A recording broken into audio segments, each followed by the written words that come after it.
Hello friends! Today we're going to learn about one of the most visually interesting symbols in written music. We're going to be learning about the treble clef. Now you've probably seen a treble clef before. It has a really distinct shape and it's pretty iconic. But why is a treble clef shaped the way it is, and what does it tell us about music? Well, today we're going to learn a little bit more about the history of this unique musical symbol, and then because it is such a visually beautiful symbol, we're going to learn how to draw our very own treble clef. So stay tuned for some more background on the treble clef, and then we're going to learn how to draw it. All right, let's get started. So this is a treble clef. And as a review, this is the music staff, and these are the notes that fall on the lines and spaces of the staff. A treble clef basically tells us what range of notes we're going to be playing on that staff, since there are so many. The treble clef originated as a version of a G clef, a clef which emphasizes the location of the pitch G as a way to inform the musician where the rest of the sequential pitches on the staff fall. Knowing that the treble clef is a version of a G clef also helps us understand where it gets its shape from. Scholars believe that the treble clef started out as a fancy version of the letter G, which evolved into the treble clef we use today. The lower curl of the treble clef wraps around the line of the staff designated as the lower G note in this range, and the upper loop of the clef wraps around the higher G note in this range. Now that we know where the treble clef gets its shape and what it tells us about the range of notes on a sheet of music, we can fill out more information about the other notes on a treble clef staff. On the lines of the treble clef staff, we have the notes E, G, B, D, and F. We can use the acronym Every Good Boy Does Fine to remember this order. On the spaces of the staff, we have the notes F, A, C, and E, which we can remember because it spells the word face. Here are some of the instruments that use the treble clef: the flute, the oboe, the clarinet, the trumpet, the French horn, the violin, and the guitar. Before we draw our own treble clefs, here are some of the ways that famous composers drew their own treble clefs. As you can see, they're all pretty different, and not many of them really look like the traditional treble clef we're used to seeing.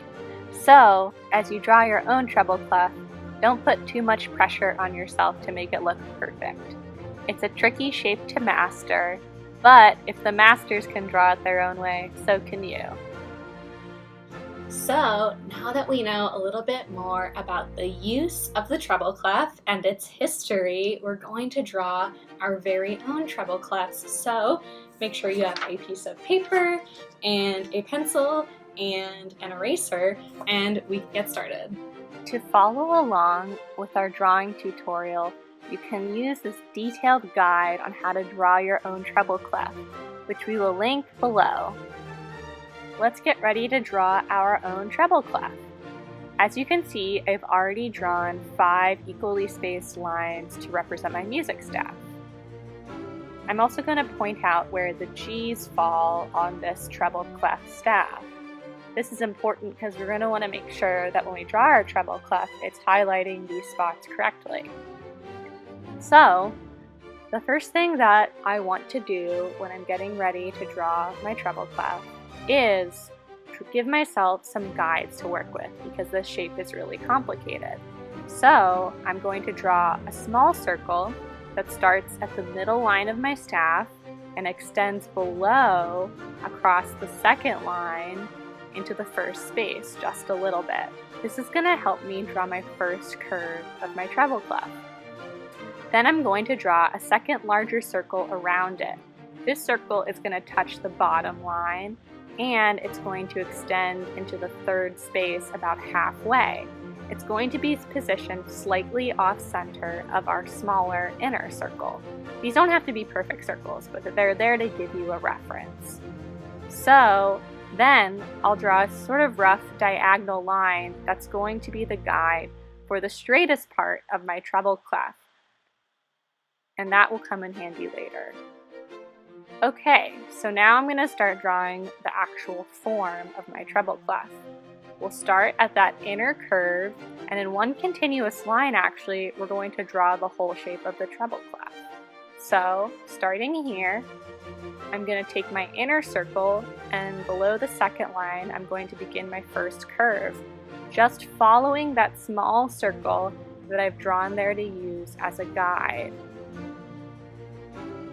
I'm going to follow it up around the top, but then I'm going to diverge off of that small circle once I'm moving towards the other side of my curve, and I'm going to start following my larger circle instead.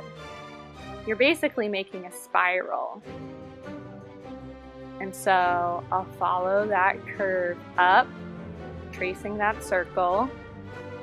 And then as I move back into that second space of my staff, I'm going to start petering off of the circle. And I'm going to sort of intersect that diagonal line in the third space.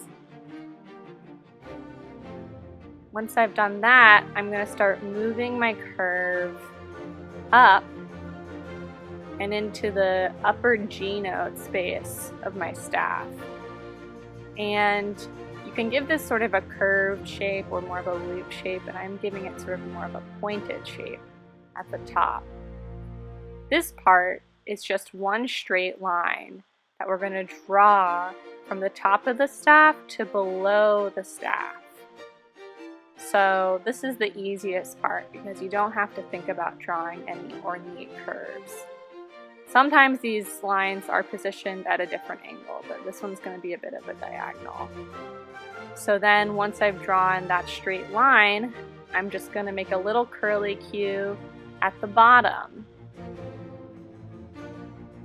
Now I have the basic outline of my treble clef, and you can leave it here and it looks like a treble clef, or you can start to fill in and give it some more solid curves to give it that stylized, pretty look. So to do that, I'm going to basically emphasize 4 sections of my outline. The first section is that inner curve following that circle. So it's sort of like you're going to follow that line you've already drawn, but give it a little bit of space. And you're basically making a congruent curved line on the inside of that curve. And then I'm going to do that again by basically mimicking the line of the middle part of my treble clef.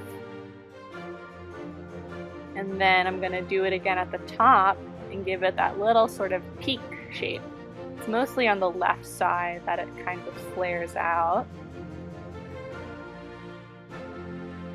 And then I'm going to emphasize the curly Q at the bottom by rounding out the end and curving it back inward.